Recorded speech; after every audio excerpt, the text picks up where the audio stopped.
नमस्कार, HW news में आपका स्वागत है। मैं हूं अंकिता गुप्ता। कोरोना वायरस की जो स्थिति है पूरे देश भर में, अब वह और भी भयावह होती जा रही है।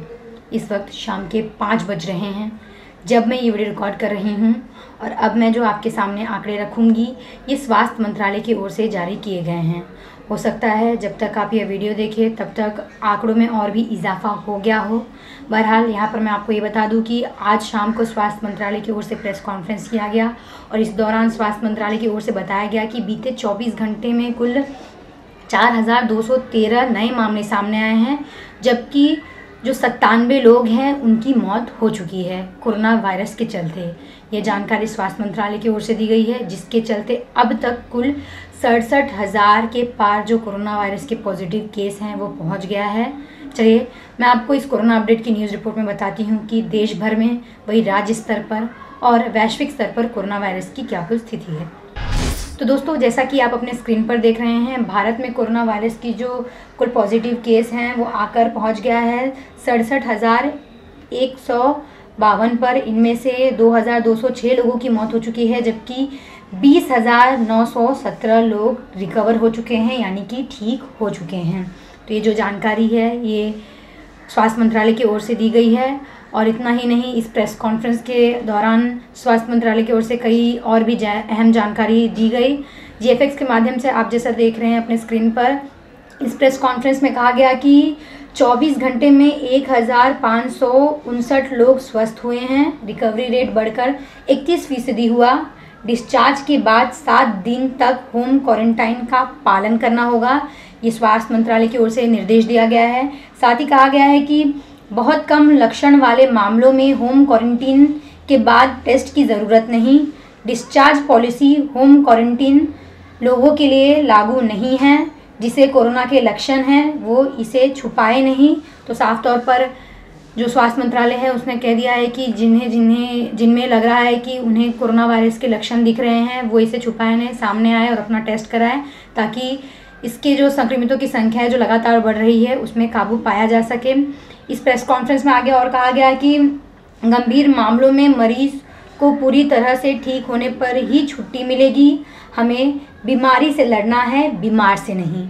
उत्तर पूर्वी राज्यों में कोविड-19 की स्थिति की समीक्षा हुई है। तो ये जो अहम जानकारी है, जो प्रमुख जानकारी है, ये स्वास्थ्य मंत्रालय की ओर से दी गई है। साथ ही मैं आपको यहाँ पे बता दूँ कि स्वास्थ्य मंत्रालय के साथ गृह मंत्रालय ने भी प्रेस कॉन्फ्रेंस किया, और इस दौरान क्या कुल जानकारी दी, चलिए आपको मैं बताती हूँ।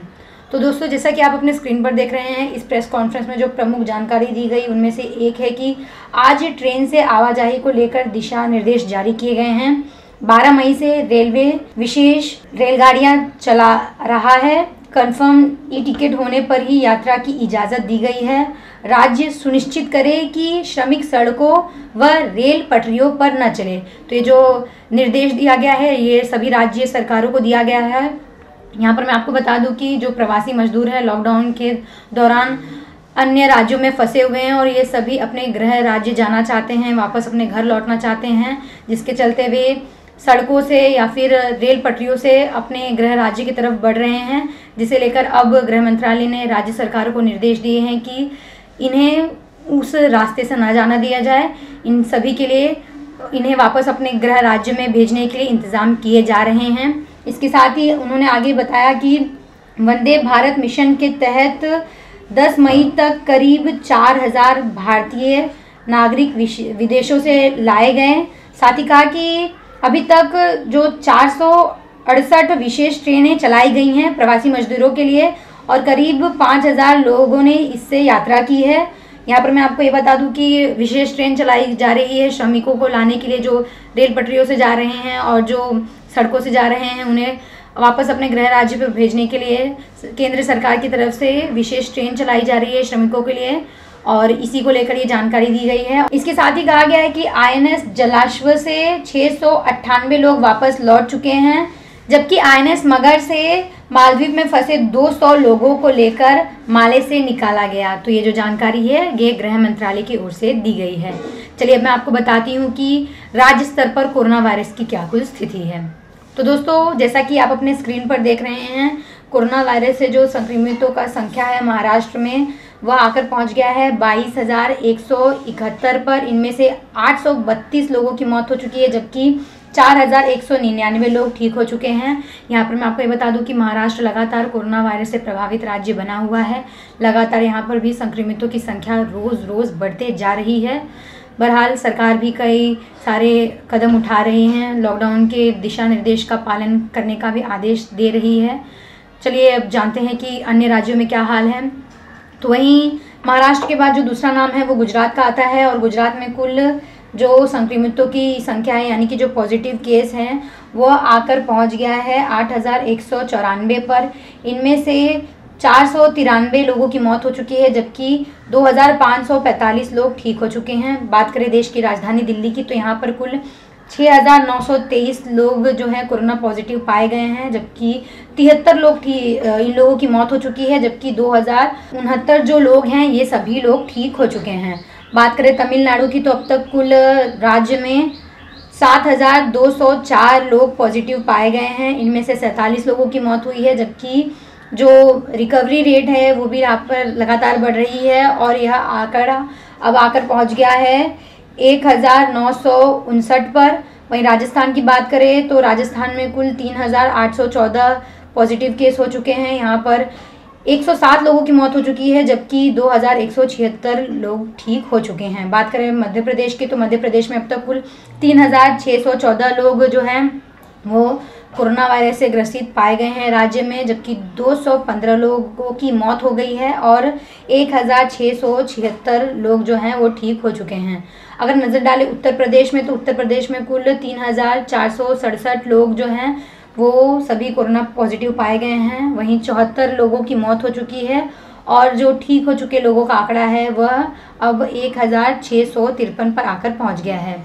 अगर नज़र डालें पश्चिम बंगाल में, तो पश्चिम बंगाल में कुल 1,939 लोग कोरोना पॉजिटिव पाए गए हैं, यानी कि कोरोना संक्रमित पाए गए हैं। इनमें से 185 जो लोग हैं उनकी मौत हो चुकी है, और 417 लोग ठीक हो चुके हैं। वहीं नज़र डालें केरल में, तो केरल में अब तक कुल 512 लोग कोरोना से ग्रसित पाए गए हैं। 4 लोगों की राज्य में मौत हुई है, जबकि जो रिकवरी रेट है वो यहाँ पर लगातार बढ़ती जा रही है, और यह अब तक कुल 489 पर आकर पहुँच गया है। वहीं नज़र डालें बिहार में, तो बिहार में अब तक कुल 696 जो मामले हैं वो आए हैं कोरोना के, जबकि 6 लोगों की मौत हुई है, और जो रिकवर हो चुके लोगों का आंकड़ा है वो 365 है। वहीं बात करें जम्मू कश्मीर की, तो जम्मू कश्मीर में अब तक कुल 861 लोग जो हैं कोरोना पॉजिटिव पाए गए हैं। वहीं 9 लोगों की मौत हुई है, जबकि जो रिकवर हो चुके लोग हैं यानी कि जो ठीक हो चुके लोग हैं उसका आंकड़ा है 363। तो जैसा कि आपने देखा, कोरोना वायरस की जो स्थिति है राज्य स्तर पर वो भी लगातार गंभीर होते जा रही है। पूरे देश भर में लॉकडाउन लगाया गया था। ये लॉकडाउन तीसरी बार लगाया गया था, और यह 17 मई को ख़त्म होने वाला है। लेकिन बावजूद इसके जो पॉजिटिव केस है उसमें कोई भी कमी दर्ज नहीं की जा रही है, जिसके चलते आज जो देश के प्रधानमंत्री हैं नरेंद्र मोदी, वे सभी राज्यों के मुख्यमंत्रियों के साथ वीडियो कॉन्फ्रेंसिंग के ज़रिए बैठक कर रहे हैं। माना जा रहा है कि इस बैठक में लॉकडाउन को लेकर अहम फैसला लिया जा सकता है। इस बैठक में वे राज्य स्तर पर जो कोरोना वायरस की क्या कुछ स्थिति है उसकी समीक्षा ले रहे हैं, सभी मुख्यमंत्रियों से उनकी राय पूछ रहे हैं, जिसके बाद जो लॉकडाउन है उसे लेकर और कई अहम चीज़ों को लेकर जो निर्णय लिया जाएगा। यहाँ पर मैं आपको ये बता दूँ कि जो पश्चिम बंगाल की मुख्यमंत्री हैं ममता बनर्जी, उन्होंने इस बैठक में केंद्र सरकार पर गंभीर आरोप लगाए हैं। दरअसल सूत्रों के हवाले से ये खबर है कि जो पश्चिम बंगाल की मुख्यमंत्री हैं ममता बनर्जी, उन्होंने आरोप लगाया है कि केंद्र रोज़ नई गाइडलाइंस जारी करता है, जिसके चलते उसे पढ़ने और उसे अप्लाई करने में जो राज्य सरकार थक जाती है। साथ ही उन्होंने कहा कि जो केंद्र सरकार है सब कुछ पहले ही तय कर लेती है, हमसे तो कभी पूछा तक नहीं जाता। और इस दौरान ममता बनर्जी ने कई गंभीर आरोप लगाए, उन्होंने भेदभाव करने तक का भी आरोप लगाया है। तो ये जो जानकारी है ये सूत्रों के हवाले से आ रही है। यहाँ पर मैं आपको ये बता दूं कि इस बैठक में प्रधानमंत्री नरेंद्र मोदी के अलावा जो केंद्रीय गृह मंत्री हैं अमित शाह, जो रक्षा मंत्री हैं राजनाथ सिंह, और साथ ही वित्त मंत्री निर्मला सीतारमण भी इस बैठक में मौजूद हैं। सभी फिलहाल अभी चर्चा कर रहे हैं। बहरहाल लॉकडाउन बढ़ेगा या नहीं, या फिर क्या कुल निर्णय लिया जाएगा, यह तो बैठक खत्म होने के बाद ही पता चलेगा। लेकिन आपका इस खबर पर क्या कहना है? आपको क्या लगता है कि लॉकडाउन की अवधि बढ़ेगी या फिर सरकार उसमें कुछ चेंजेस करके इसे आगे और बढ़ाएगी? हमें कमेंट कर ज़रूर बताएं। नमस्कार।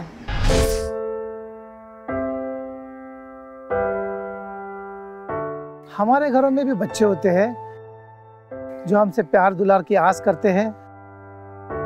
हमारा भी जीवन साथी है जिसको हमारे ड्यूटी से घर आने का इंतजार होता है। हमारे घर में भी एक बूढ़ी माँ है जिनके लिए आज भी हम ही आंखों के तारे हैं। लेकिन हम हमारे घरों में नहीं है। आपकी सुरक्षा में कोई कसर न रहे, इसलिए हम अपने प्रियजनों से दूर है। हम में से ही कुछ तो अब इतने दूर जा चुके हैं कि वो वापस अपने घरों को लौट भी नहीं पाएंगे। हमें गर्व है कि हमारे कंधों पे मुंबई शहर के नागरिकों की सुरक्षा की जिम्मेदारी है। हमारे जज्बे और बलिदान को व्यर्थ न जाने दे। इस संकट के समय में आप घर पे रहे, सुरक्षित रहे।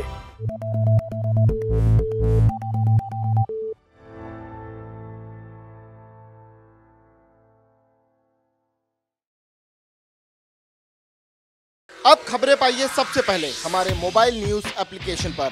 एंड्रॉइड या iOS प्लेटफॉर्म पर जाइए, HW न्यूज नेटवर्क को सर्च कीजिए, डाउनलोड कीजिए और अपनी सुविधानुसार भाषा का चयन कीजिए। खबरों की भीड़ में अपने काम की खबर पाते रहिए।